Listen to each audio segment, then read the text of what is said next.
The White House says it is unaware whether the Deputy Attorney General threatened to quit after he was blamed for the FBI chief's sacking. Rod Rosenstein reportedly was on the verge of resigning after the White House cast him as the prime catalyst to fire James Comey, U.S. media reported. He detailed Mr. Comey's serious mistakes in a memo to President Donald Trump, just prior to the firing. The sacking of Mr. Comey has ignited a firestorm of criticism. Democrats have called for a special prosecutor to take over the probe of alleged links between the Trump election team and Moscow, which Mr. Comey was heading. Mr. Rosenstein reportedly made his threat unless the White House conveyed that the decision began with the president, according to U.S. media. "I'm not aware of his threatening to resign," White House Deputy Press Secretary Sarah Huckabee Sanders said on ABC's program Good Morning America on Thursday. She maintained that Mr. Trump very much had been thinking about letting Mr. Comey go since 9 November. Lawmakers in Washington are reeling after the White House abruptly removed Mr. Comey on Tuesday for his handling of the inquiry over Hillary Clinton's emails. Critics accuse the Republican president of firing the nation's top law enforcement official because he was leading the Russia inquiry. Senior Democrats have also said they believed Mr. Comey had recently asked the Justice Department for more resources for the FBI Trump-Russia investigation, which they say could have prompted his dismissal. The White House has rejected the calls to appoint a special prosecutor to investigate allegations the Trump campaign colluded with the Kremlin over last year's election. Acting FBI Director Andrew McCabe, the former deputy director, was due to testify before the Senate Intelligence Committee on Thursday on the panel's annual hearing on worldwide threats. The Senate Intelligence Committee has also invited Mr. Comey to testify next week. In a farewell letter to staff, Mr. Comey said he would not spend time on the decision or the way it was executed. "I have been long believed that a president can fire an FBI director for any reason, or for no reason at all," he wrote. President Trump defended his actions on Wednesday, saying Mr. Comey was fired because he was not doing a good job. But Democratic Senator Dianne Feinstein said she understood that Mr. Comey had asked Mr. Rosenstein for more resources for the FBI investigation. Another Democratic Senator, Richard Durbin, told U.S. media he believed the reports to be true, although Justice Department spokeswoman Sarah Jessica Flores rejected them as totally false.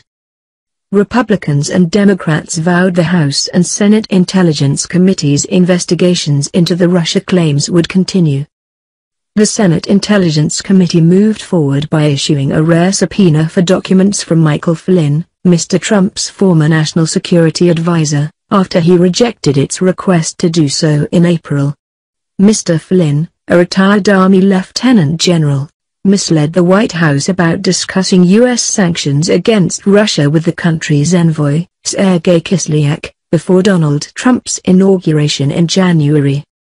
His links to Russia are being scrutinized by the FBI and the House and Senate Intelligence Committees, as part of wider investigations into claims Moscow sought to tip the election in favor of Mr. Trump, and into contacts between Russia and members of the president's campaign team.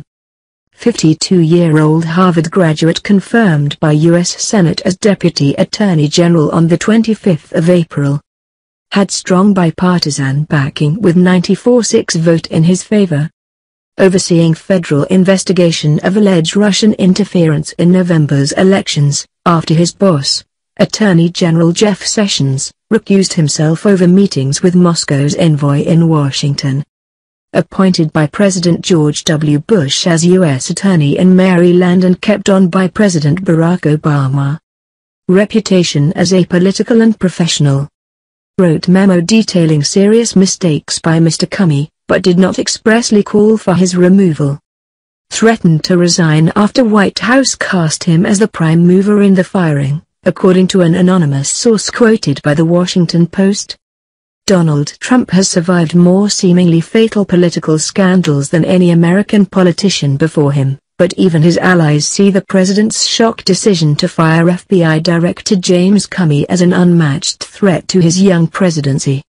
sacking one of the nation's top law enforcement officials threatens to bury Trump's legislative agenda under the rumble of bipartisan outcry, and it's put the White House on defense, explaining why canning the lead investigator into Trump associates' ties to Russia isn't an attempt to quash a presidency-threatening probe. "I have always felt, since he won, that in many ways he was made a little bit of Teflon, with his base and maybe even outside his base," said longtime Republican strategist Austin Barber. "I think this is a different deal." Yet the White House itself has seemed ill-prepared for the scope of the fallout. Many top White House officials were surprised by the seemingly impulsive firing and left to spin and explain the president's action without a clear, concise and coherent defense. At one point late Tuesday night, White House Press Secretary Sean Spicer huddled behind hedges on the White House grounds to settle on a strategy before addressing reporters, demanding their cameras be turned off before he briefed them. "They kept this under lock and key," said one White House official who was unaware before the firing was made public. "This caught everybody by surprise." By Wednesday morning, Trump tried to take matters into his own tweeting fingertips. He slashed at Chuck Schumer, accused Democrats of hypocrisy and rebutted the idea that informal advisor Roger Stone, who is part of the FBI probe, played any role.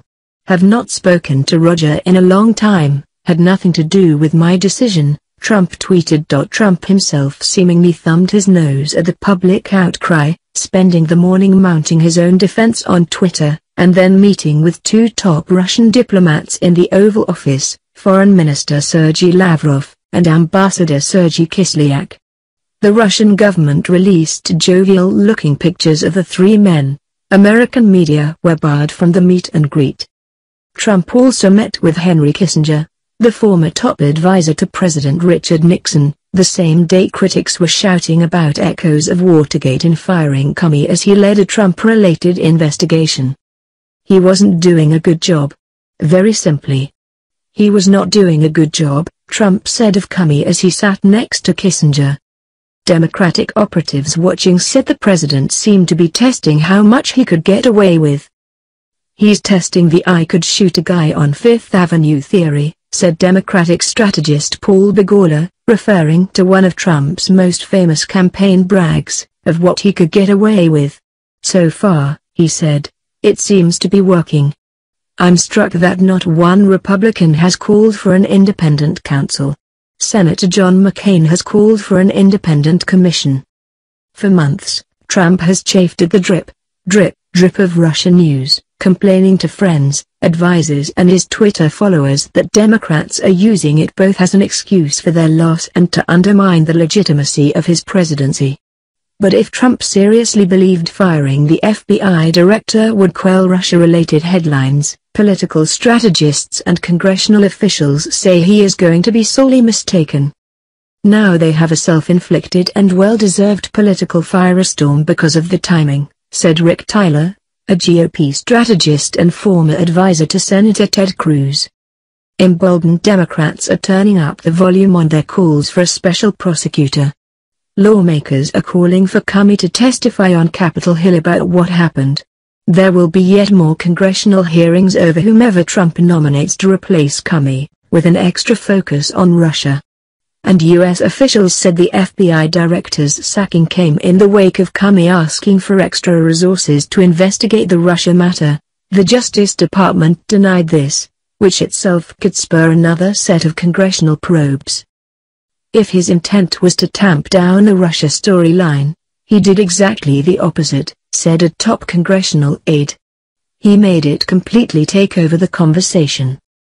Now Trump's defenders are rushing to contain the political fallout for a president whose approval rating still hovers at record lows this early in his tenure. Appointing someone independent is the best chance to change the damaging political narrative of a botched attempt to stop the investigation in its tracks, they say. I suggest that if there is the right candidate, nominate someone internally from the FBI, said former campaign operative Sam Nunberg. He suggested that a career law enforcement official, more than someone with political experience like New Jersey Governor Chris Christie, would prove the canning of Comey was about Comey, and not about Russia," added Stephen Stepanek, a state representative from New Hampshire who was one of Trump's earlier supporters and remains in the president's sphere. "It's time to go and find someone who is unbiased. We need somebody who can restore the faith in the FBI." The rollout of Comey's dismissal was unsteady from the moment Spicer unexpectedly poked his head into the White House briefing room Tuesday night to make the stunning announcement. Comey discovered he had been axed via television report. And in a telling bit of imagery, Trump dispatched his longtime security chief, Keith Schiller, to hand-deliver the pink slip to FBI headquarters. The White House also offered up conflicting explanations of how and why the firing had come about. A letter from Deputy Attorney General Rod Rosenstein, released by the White House, cited Comey's handling of the Hillary Clinton email investigation as the rationale, and at first White House officials said the president was simply deferring to the DOJ recommendation, and they would have no further comment Tuesday night. But within hours, amid an avalanche of negative headlines and bipartisan outcry, White House Counselor Kellyanne Conway was on CNN, her first appearance on the cable news channel the president loves to hate since March. "This has nothing to do with the campaign from 6 months ago," she said. "This has everything to do with the performance of the FBI director since the president has been in the White House." Her appearance was old school, campaign-style combative. "It's not a cover-up," she said at one point, pushing back against Anderson Cooper. "This have nothing to do with Russia," she said at another. Kevin Madden, a top Republican communications strategist in Washington, D.C., called the rollout totally reactive and seemingly unprepared. "You have to recognize that this is a huge decision that's going to have a major reverberation not only through the institutions of Washington but the country overall and the public," Madden said.